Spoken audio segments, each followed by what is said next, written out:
C-SPAN, covering Washington like no other. Washington Journal continues.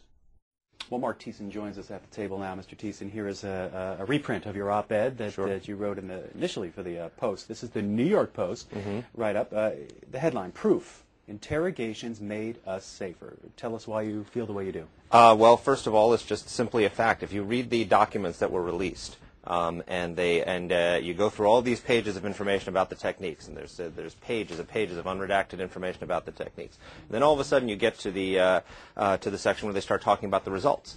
And there's a brief section, and it says, let me read you a couple of things of what it says. It says, quote, this is from a May 30 memo, 2005 memo. It says, the CIA believes the intelligence acquired from these interrogations has been a key reason why al-Qaeda has failed to launch a spectacular attack in the West since 11 September 2001. In particular, the CIA believes that it would have been unable to obtain critical information from numerous detainees, including Khalid Sheikh Mohammed, Abu Zubaydah, without these enhanced techniques. Before the CIA used enhanced techniques, KSM resisted giving any answers to questions about future attacks, simply noting, soon you will find out. Imagine you're the interrogator in front of the mastermind of 9/11, and you're standing there, and you ask him, what's the next attack, and he says, you'll find out, meaning when it happens. But once the techniques were used, interrogations have led to specific actionable intelligence, as well as a general increase in information about al-Qaeda. And what that means is, and then it cites a specific event, the West Coast plot. KSM had a plan after 9/11. Osama bin Laden's original plan for 9/11 was it was going to be multiple attacks on the East Coast and the West Coast at the same time, and he split them up into two attacks. And they decided to do just the 9/11 attack on the World Trade Center and the Pentagon on the first day, and they were going to do a follow attack on the West Coast. And the information that we got after Khalid Sheikh Mohammed underwent these enhanced techniques stopped the attack that was going to be on the Library Tower in Los Angeles. So without this program, there would be a hole in the wall in Los Angeles to match the one in New York City. All right, so there's several angles here to talk about, and first of all, by way of background, we know that Mark Thiessen is a senior fellow at the Hoover Institution, also as chief speechwriter for President George Bush, and a chief speechwriter for Defense Secretary Rumsfeld. That was in 2001 through 2004. You wrote President Bush's speech in 2006, September 2006, revealing the existence of the CIA program. Yes. So start by talking about your involvement and those days and what it was like. Well, in the summer of 2006, this program was under assault. It was under assault on Capitol Hill. It was under assault from the courts. There had been a decision by the Supreme Court called the Hamdan decision, which applied the Geneva Convention to the conflict with al-Qaeda, incorrectly, we believed. And so there was a need for legislation to authorize the military commissions and to authorize this program and to make clear to the interrogators what the limits of what they were allowed to do was. So a decision was made in the Bush administration to reveal details of this program. And over a period of several months in the summer of 2006, I sat down with the people who ran the program. And we went through and started putting together the pieces of how their actions and how their specific interrogations had stopped attacks and saved American lives. And the story was incredible. And they were so busy trying to glean information, they never really stopped to connect the dots in reverse order as to how it had worked. And we put this together, and we put it together in a speech, which the president gave, and the result of the speech was that within 6 weeks, Congress passed legislation authorizing this program and authorizing military commissions. Let me jump in and invite the viewers to phone in with their questions and comments for Mark Thiessen. We have lines for Republicans, Democrats, and Independents. Again, President Obama on the CIA interrogation. That's our topic this morning. But bringing this back to present day, Mr. Thiessen, two questions then. The President's decision to release the previously classified documents. What was your reaction to that? It's one of the most dangerous things an American president has done in a time of war. Because what he has done in releasing these documents, almost completely unredacted, without any of the secrets of the techniques or anything withheld, is he has given the enemy the methods by which we question captured terrorists. For example, the key to the program, the key to the kingdom, how this thing works, is contained in something that Abu Zubaydah said. The critics of interrogation say, well, enhanced, they use the word torture. It's not torture, but they say these techniques do not work because the person will say anything in order to get the techniques to stop. Abu Zubaydah says that's not so. Here's what Abu Zubaydah says about the program. He says, and this is what he told his interrogators. This is a quote from Abu Zubaydah, one of the key lieutenants of Osama bin Laden. Brothers who are captured and interrogated are permitted by Allah to provide information when they believe they have reached the limit of their ability to withhold it in the face of psychological and physical hardship. So in other words, what that means is that the terrorists are called by their faith to resist as much as they can, and once they have resisted to the limits of their strength, they can say anything.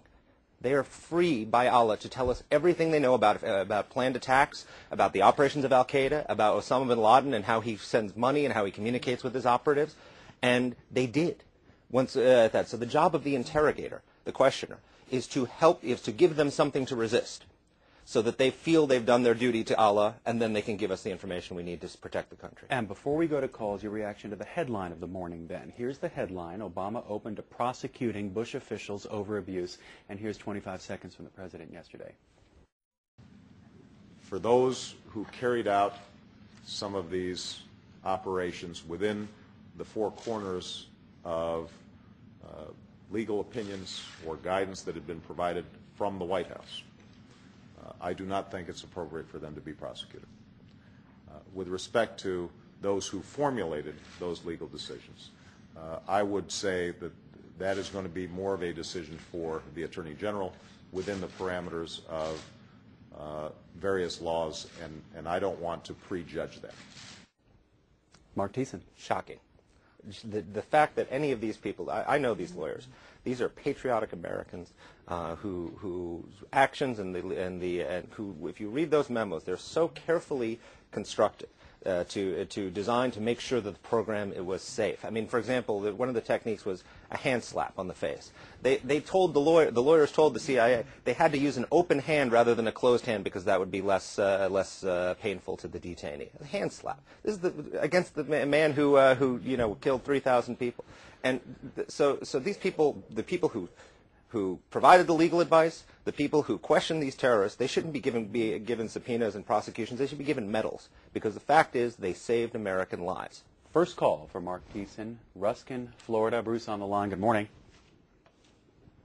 I was just wondering, is that Jamie Gorelick memo still in effect about whether the CIA couldn't talk to the Secret Service and the Secret Service couldn't talk to the FBI? And how about when John Kerry admitted that they raped and pillaged and plundered villages in Vietnam, but they didn't do anything to Johnson or Kennedy, and they used to push North Vietnamese out of planes, so I just can't understand, and you can see he's trying to dismantle and discredit every military man in the country, and he wants to take the money away, and every other country in the world is gearing up to be against this. Let's hear from our guest. Well, first of all, the Jamie Gorelick memo, no, it's not. We passed something called the Patriot Act, which broke down the walls between the CIA and the intelligence community. So we don't have to worry about that memo anymore. And in terms of the rest, I think you're absolutely right. I think there are a lot of we forget in this country. We've been in a way, President Bush is a victim of his success, because he stopped the next 9/11 from happening. From September 11, 2001 to the day he left office, it was 2,688 days without another attack. If you had told somebody in the week after September 11 that we would go 7 years without another attack in our country, they wouldn't have believed it. And I think because of that success, people are starting to forget the threat that exists out there. The fact that at this moment, as we're talking on this program and as you're calling in, the terrorists are sitting in a cave in Waziristan or in North Africa somewhere, and they are planning the next 9/11. And they are deadly serious. They want to kill our people. They want to do it on a scale beyond what happened on September 11th, and we're forgetting that.